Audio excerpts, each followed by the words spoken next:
Welcome into Pigskin Perspectives. It is time to recap another jam-packed weekend of football. We had some absolutely insane games, insane finishes. We'll get into all that. We'll take a look at both college and pro football. We'll take a look at the AP poll that came out on Sunday. Now, next week, we will be looking at a different poll because the college football playoff poll inexplicably starts next week. Why? Who knows? But it does anyways, so we'll be recapping all that since those are on Tuesday nights and it's before these shows get recorded. So we will do that. But that is for next week. This week is for now. Obviously, no college or NFL tonight. Saskatchewan Roughriders, CFL, Grey Cup playoffs on the horizon. Roughriders won't be in it, but Grey Cup playoffs still on the horizon. You can look out for some CFL content in a few episodes. But let's recap that six-pack that I gave you on Thursday, I should say. Starting off with what was the biggest game of the Big Ten season so far. It was Ohio State coming away with a 20-12 victory against Penn State. It was a defensive battle through and through. I didn't think either quarterback really made themselves look good in this game. I thought both had, I don't even know if it would be average days. I'd lean Kyle McCord going more average than Drew Aller, but both of them didn't have the best days because both defenses are quite legit. It was a good game if you like defense, but if you don't, it was a bad game for you. But Ohio State comes away with a major victory, I think, that is going to very much help them down the road. Now they have two of those, one being Notre Dame and one now being Penn State.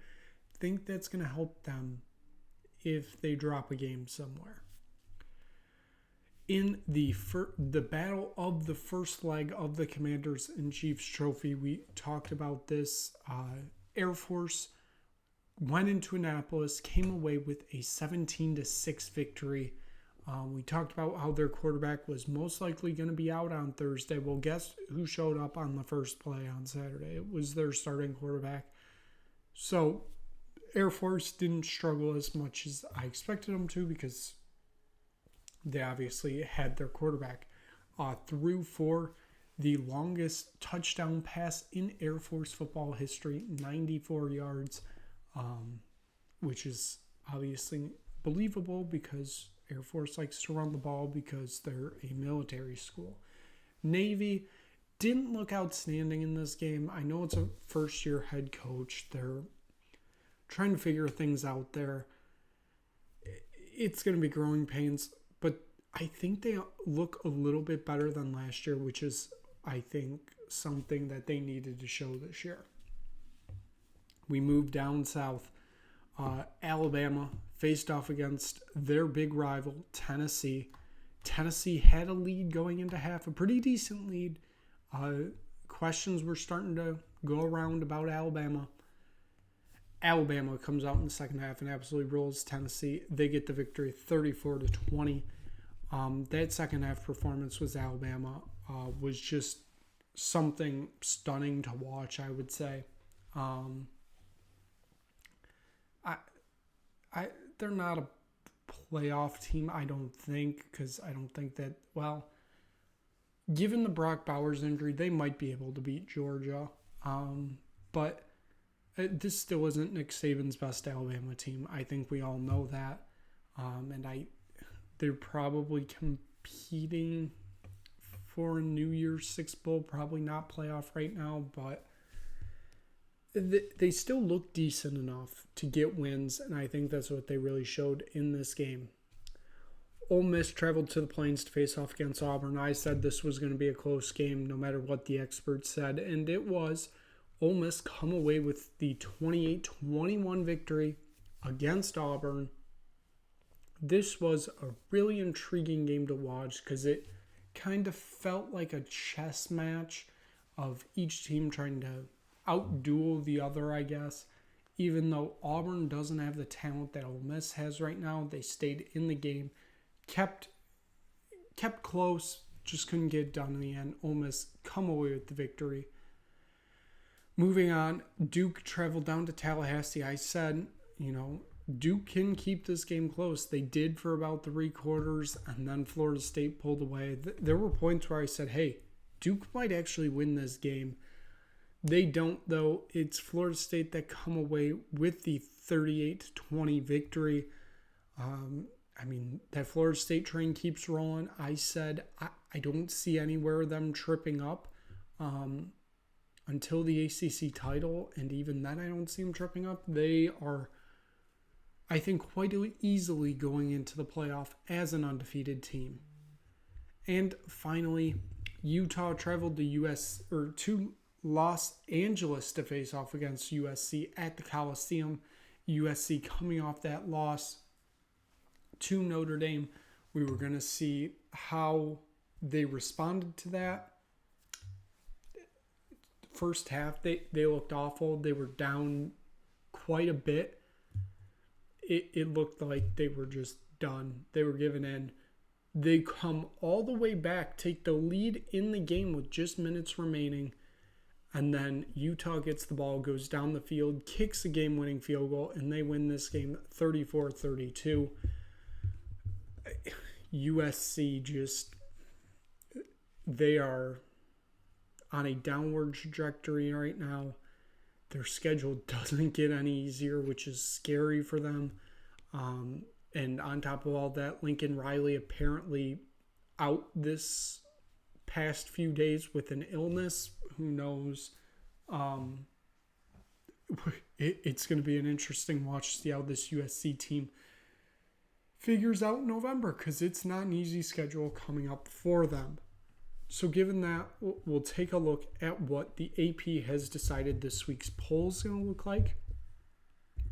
The top 6 actually remain unchanged from last week. Georgia stay at 1. They had a bye week. Michigan stays at 2. They obliterated Michigan State. Obviously, there's a lot going on with the Michigan program right now. That's probably should be saved for another episode, because facts keep coming out by the hour and it keeps getting worse and worse. So we'll just leave it at that. Ohio State, we talked about their win against Penn State. They stay at 3. Florida State stays at 4 with their victory over Duke. Washington stays at 5. They struggled a lot with Arizona State, and Arizona State probably should have won that game because the refs kind of handed it to Washington there at the end. But hey. Staying at 6 is Oklahoma. They barely escaped UCF themselves. They probably should have lost that game too, if we're honest.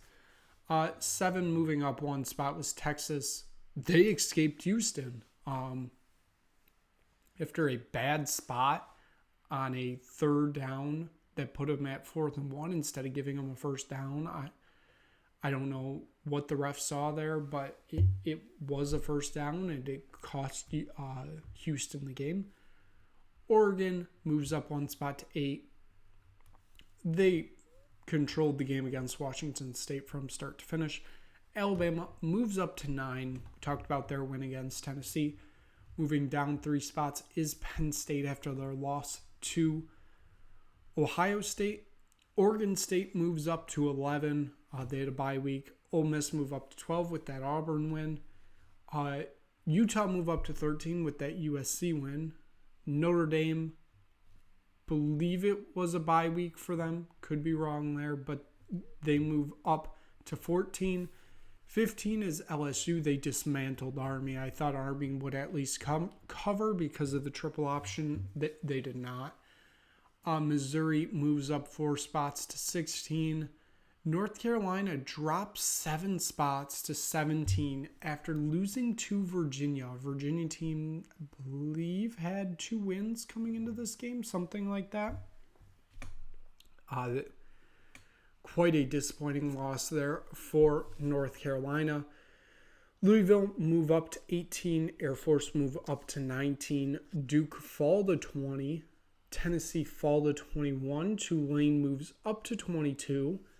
UCLA moves up to 23. USC moves down to 24. And making their debut in the AP poll this season, I believe, is James Madison. The 7-0 Dukes are not bowl eligible because of stupid transition rules.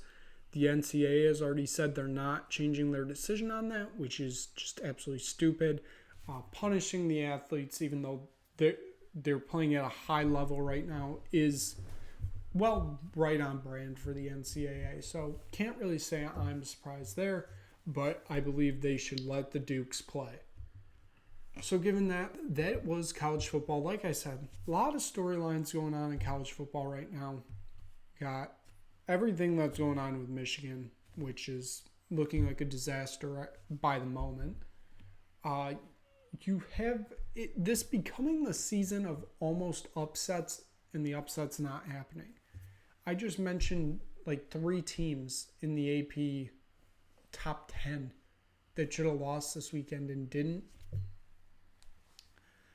We obviously have the college football playoff rankings coming next week. And then you look at it, like we have 5 teams right now that I think could all make the claim for number 1.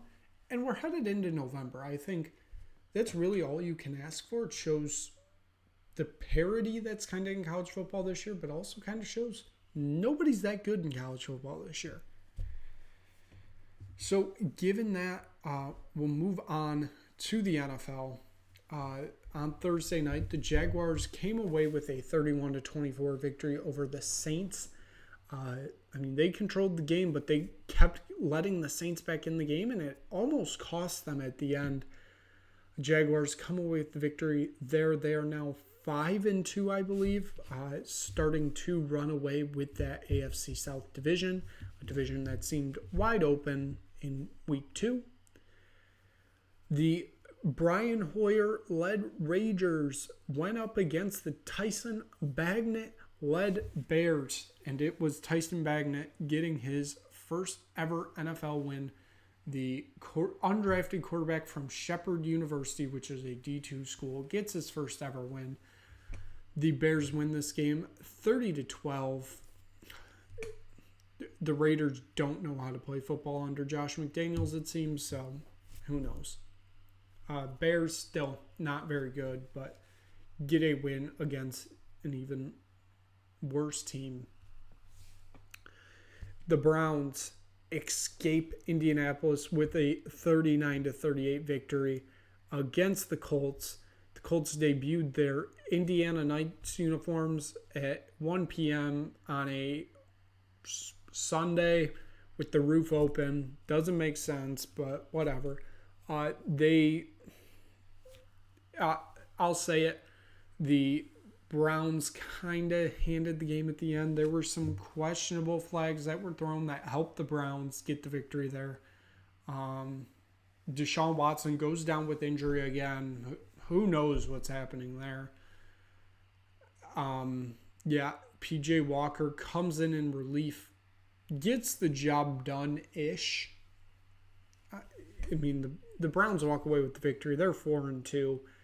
Can't really complain with that. It's whatever's happening at the quarterback position. It just needs to get figured out, honestly. It really does. The Patriots stunned the Bills 29-25. This felt like a classic Bill Belichick performance, getting a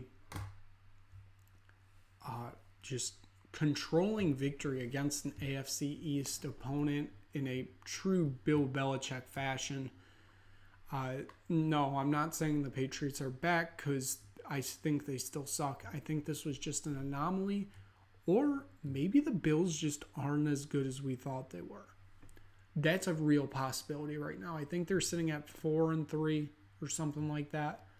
They had 3 total losses last year, and here we are, and they're sitting at 4-3. Maybe we need to have a discussion about the Bills. The Giants and the Commanders played an ugly game. It was disgusting. But the Giants come away with a 14-7 victory in another mostly disgusting game. The Atlanta Falcons come away on a last-second Young Hoye Koo field goal to beat the Buccaneers 16-13. The Buccaneers don't have a run game, and that's a big problem for them. Still, the Falcons walk away with the victory. The Lions traveled to Baltimore, and the Lions might be on fraud watch. They lose 38-6 to the Baltimore Ravens. By the time the Lions got their first down, they were already down 28-0. The Lions were absolutely atrocious on Sunday. They have a bounce back game this upcoming week on Monday night against the Raiders, so they'll probably win that one. I still don't know if we know who these true Lions are. I really don't, because watching that performance, they looked awful. They truly did look quite awful, and we don't know what the real Lions are. The Steelers stole a victory in LA against the Rams. Somehow that Acrisure Stadium magic worked in LA. They look disgusting doing it, but they come away with the victory. They sit at 4-2 inexplicably, but hey. Seahawks come away with the score doesn't really say it, but a dominating 20-10 victory against the Cardinals. The Broncos get a victory at home, 19-17 over the Green Bay Packers, and I think we got to start having a discussion about Jordan Love. He just doesn't look good. The Packers' 2 touchdowns on the day looked like they were completely luck that they were touchdowns. The Packers, they're not good. And, it sucks to say that, but they just don't look good. Jordan Love doesn't look like that guy. The team can't stay healthy. That is a big problem. The team can't stay healthy. And if you can't stay healthy, you're not going to win games. The Chiefs, they dominated the Chargers 31-17. They kind of let the Chargers kept getting back in the game, making a 1-score game. Then the Chiefs would just keep pulling back out. And then they just got the easy victory there. Once again, dominating another AFC West opponent. Would you expect anything less? I wouldn't. The Philadelphia Eagles broke out their throwback uniforms on Sunday Night Football, played against the Dolphins. Was supposed to be one of the more exciting games of the year. I think the Dolphins also, a little bit of fraud watch time. They looked good. They didn't look like their normal selves. The Eagles get the 31-17 victory. Also, there's been a lot of talk about the tush push, the brotherly shove, whatever you want to call it. The Philadelphia Eagles, 4th and 1 QB sneak play. There's a lot of talk about banning it. No, stop. It's a football play. This is a play that has been basically here since the iteration of football. Banning it is just stupid. Just because your team can't figure out how to do it correctly and players keep getting injured, that's your own fault. Figure it out. The Eagles have this down to a science, and that's why they're good at it. So figure it out. And then finally, on Monday Night Football, the San Francisco 49ers traveled to Minnesota to try to get that taste of the loss out of their mouth after losing to the Browns last week. Well, they lost again. They lose to the Vikings 22-17. They just don't look right. Brock Purdy didn't look good. Missing his basically number 1 target, Deebo Samuel, probably plays a big part in that. But I still think this 49ers team is a Super Bowl contending team. So that was the NFL this past weekend. Again, a lot of good games, a lot of bad games, but hey. So given that, that is going to be it for this episode of Pigskin Perspectives. If you stumbled across this video and enjoyed it, hit like, hit subscribe, tell anybody you know about it. We will be back on Thursday for another weekend preview. who knows? Maybe we'll fit a Michigan video in there. Who knows? There's a lot going on there. So, so thank you so much for tuning in. We will be back on Thursday for another fun episode of Pigskin Perspectives.